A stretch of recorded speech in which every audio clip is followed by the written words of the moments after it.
Hello, നിങ്ങളിതിപ്പം ക്രൂസിൽ നിന്ന് ഇതുവരെ ഇറങ്ങിയില്ലെന്ന് ചോദിക്കുന്നവരോട് ഒന്നും പറയാനില്ല.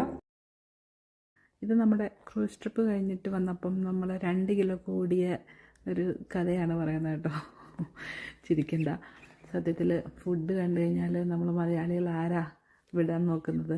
ഇപ്പം നമുക്ക് അത് പ്രത്യേകിച്ച് ഒരു ഫ്രീ ബഫറ്റ് സിസ്റ്റം ആകുമ്പോൾ എന്തോരം പേരും കഴിക്കാം. റെസ്ട്രിക്ഷൻ ഇല്ല, പേയ്മെൻ്റ് ഇല്ല എന്ന് പറയുമ്പം ഓട്ടോമാറ്റിക്കായിട്ട് ആരാണേലും വയറ് നിറഞ്ഞാലും വയറ് നിറഞ്ഞു കഴിഞ്ഞ് കുറച്ചുകൂടെ എന്തോരം കഴിക്കാൻ പറ്റുമോ അത്രയും കഴിക്കും അല്ലേ. അപ്പം നാച്ചുറലി നമ്മൾ മലയാളികൾ മിക്കവരും ഒക്കെ ചെയ്യുന്ന കാര്യമാണ്. ക്രൂസ് ട്രിപ്പിന് പോയപ്പോൾ ഞങ്ങളും അതുപോലെ തന്നെ ഇഷ്ടംപോലെ ഫുഡ് ഉണ്ടായിരുന്നു. ഫുഡ് നല്ലതായിട്ട് അടിച്ചു കയറ്റി 3 ദിവസം. അതിൽ കഴിഞ്ഞ് തിരിച്ചു വന്നപ്പോഴേക്കും 2 കിലോയാണ് കൂടിയത്. ഡയറ്റിങ്ങിലൊക്കെ നടക്കുന്ന ആൾക്കാർ ക്രൂസ് ട്രിപ്പിൽ പോകാണ്ടിരിക്കുന്നതാണ് നല്ലത്. പക്ഷേ ഇച്ചിരി വണ്ണം വയ്ക്കാനൊക്കെ താല്പര്യമുള്ള ആൾക്കാർ ക്രൂസ് ട്രിപ്പിൽ പോയി നന്നായിട്ട് ഫുഡ് കഴിച്ചിട്ട് വരിക.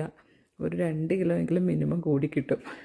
കാരണം വെറൈറ്റി ആയിട്ട് ഫുഡ് സമയാസമയം പോയി എടുക്കുക, കഴിക്കുക, പോരുക. അതാണ് നമ്മുടെ വിശന്നാലും ഇല്ലെങ്കിലും കറക്റ്റ് സമയത്ത് ഫുഡ് അവിടെയുണ്ട്, നമ്മൾ പോയി കഴിക്കണം. അപ്പോൾ ഇത് നമ്മുടെ എന്നാ പറഞ്ഞ റെസ്റ്റോറൻറ്റിൽ പോയി കഴിച്ചതിൻ്റെ ഫുഡിൻ്റെ പിക്ചറുകളൊക്കെയാണ്.